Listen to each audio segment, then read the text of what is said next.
This life starts getting scary when someone you trust so much betrays you, and not just for any reason, because of it. Hey fam, welcome back to my channel. If you're new here, this is a space where we read real life stories and give real life advice. And this story surrounds issues like family pressure, marriage issues, relationship drama, heartbreak, betrayal, name it.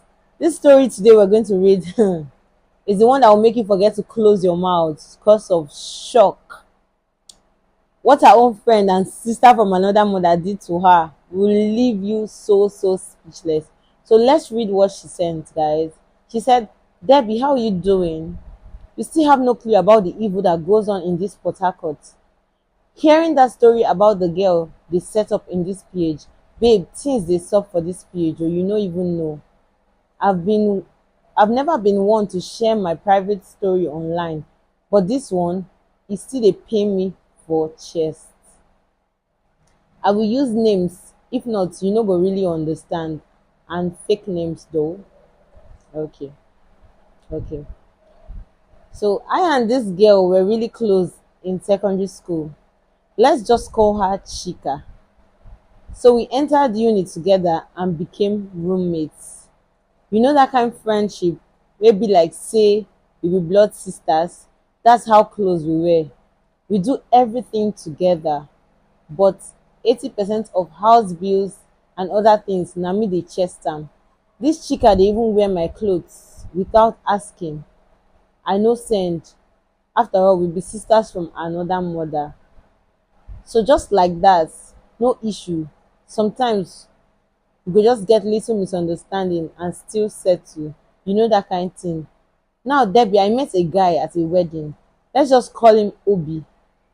Even that day, I and Chika went to this wedding together. Oh.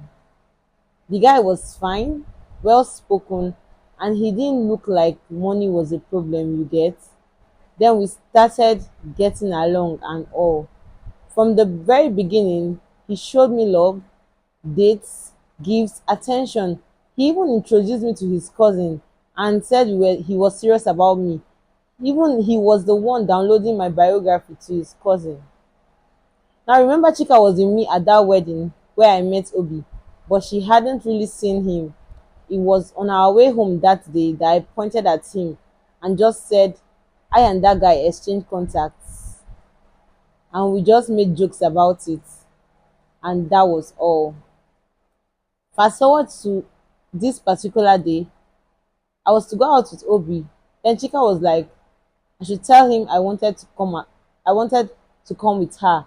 Of course, Chika had not once or twice said hello over the phone the times I was on a call with Obi.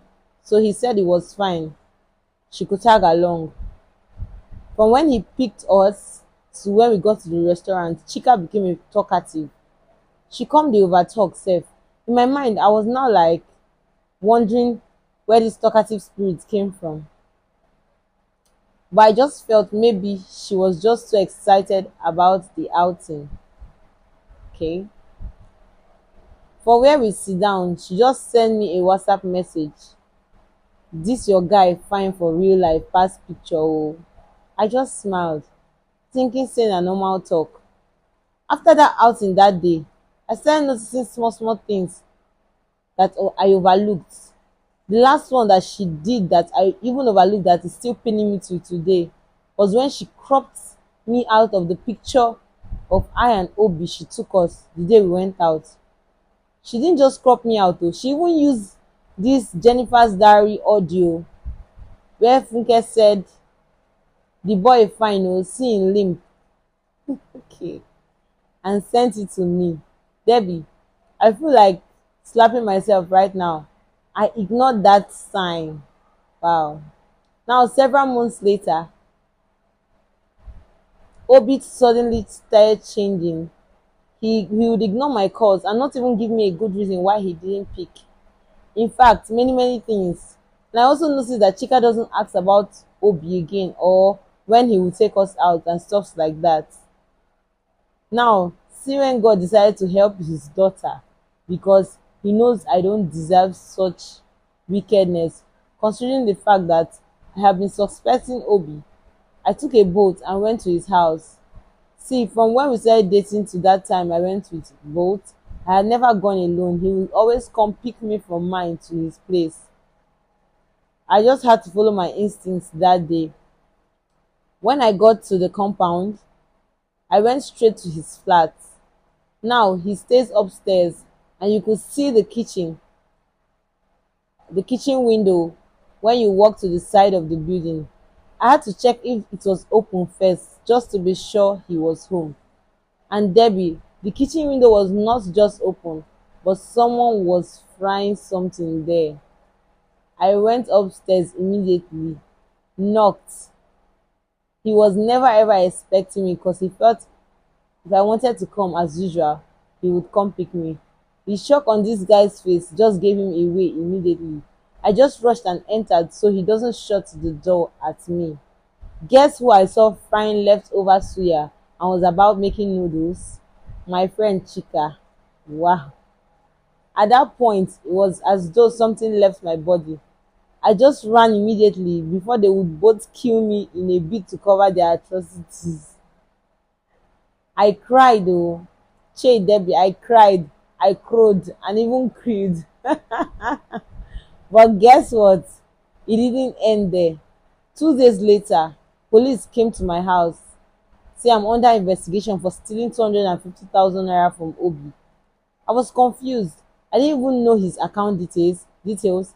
I was arrested and dragged to the station like a criminal. Make I shock you, it was Chika who filed the complaint. Wow! She used one old voice note where I joked about being broke and needing a sugar daddy to claim I planned to scam Obi. Imagine. My own voice used against me. I spent 6 hours at the station before that Obi's cousin he once introduced me to came to clear me. I had his number so I called him. He even said Chika had been lying to Obi, telling him I had other men, even married men.